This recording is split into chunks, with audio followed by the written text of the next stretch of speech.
It's changed drastically on too many levels to name.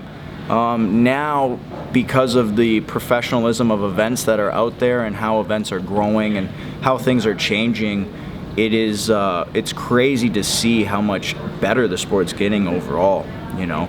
And in defense to the older generation, they didn't have these techniques and these kind of things available. They didn't have the professionalism in the sport that we have today. So it would be really interesting to see some of the greats from the old school exposed to some of the great things that we have today, and to see what their level could have been. You know, it would have been amazing to see a Ricardo Arona. It would have been amazing to see a Saulo Ribeiro or a Fernando Margarita, Terere, even Hodger exposed to today's knowledge and today's professional approach to jiu-jitsu through strength and conditioning, nutrition, things like that, right? So I think that's pretty special as far as that we have all that available to us now, so we have a huge leg up on the generation before.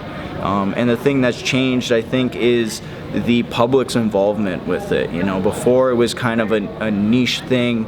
With the gi, it was kind of a thing that it was kind of looked at as weird. It was like the singlet in wrestling that a lot of people for a long time were kind of like, oh no, you know, that's weird, that's kind of foo-foo, I don't like that tight thing you're wearing, that gi, you look like you do karate kind of thing. Now it's kind of gotten outside of that. You know, the world's a lot more accepting, so the world sees a lot more and is able to kind of, you know, recognize and notice those things. And then with no gi taking off the way it has, it's even more connecting even more with people, because, you know, a lot of people are fans of MMA, so it's not a big leap to go to submission grappling where you see a guy in a shorts and rash guard or no shirt and shorts doing submissions. It's not a big leap for wrestlers to connect to submission grappling and no gi.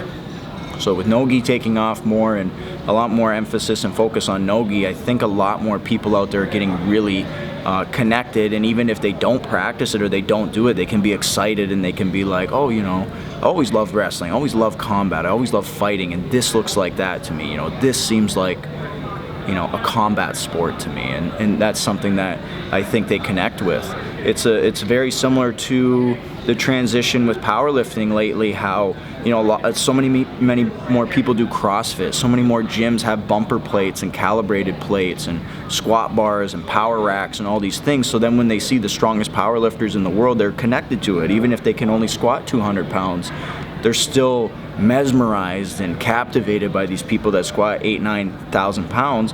Whereas before, when powerlifting was kind of a niche thing, they were kind of just like, oh, you know, these guys are just meatheads, you know what I mean? They don't have any kind of connection to it. Whereas nowadays, it's more acceptable, it's more accepted, it's more popular with the general public. So now the masters of the sport are more revered.